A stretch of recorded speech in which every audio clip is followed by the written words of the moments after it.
Coping saw is called a frame saw, okay, and the blade is held between a frame. A coping saw has been designed to cut curves.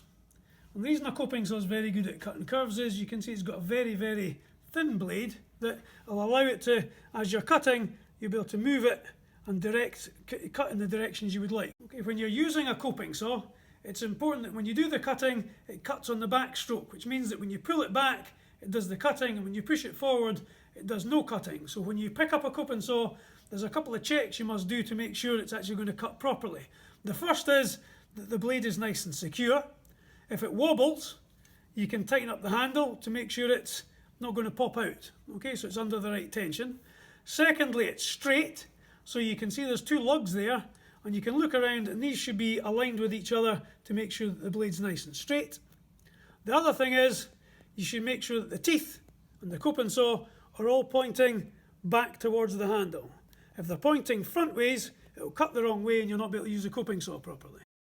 Okay, when you're going to use a coping saw, right, firstly, okay, I would recommend that you mark the top of the line you're going to cut, so you make sure the saw starts at 90 degrees, so it doesn't start at an angle. It's a common mistake. Secondly, make sure you hold the coping saw properly, so it's in both hands.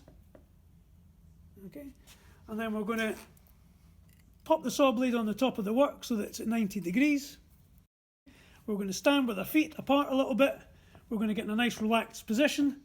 We're going to push forward a couple of times with the coping saw just to get a little groove. And then once we're ready to start cutting, I'm going to gently just use I'm not going to press too hard, just the weight of my arms. And I'm going to move the saw. And you can see I can then begin to keep the saw moving. And I can turn the saw around and keep concentrating.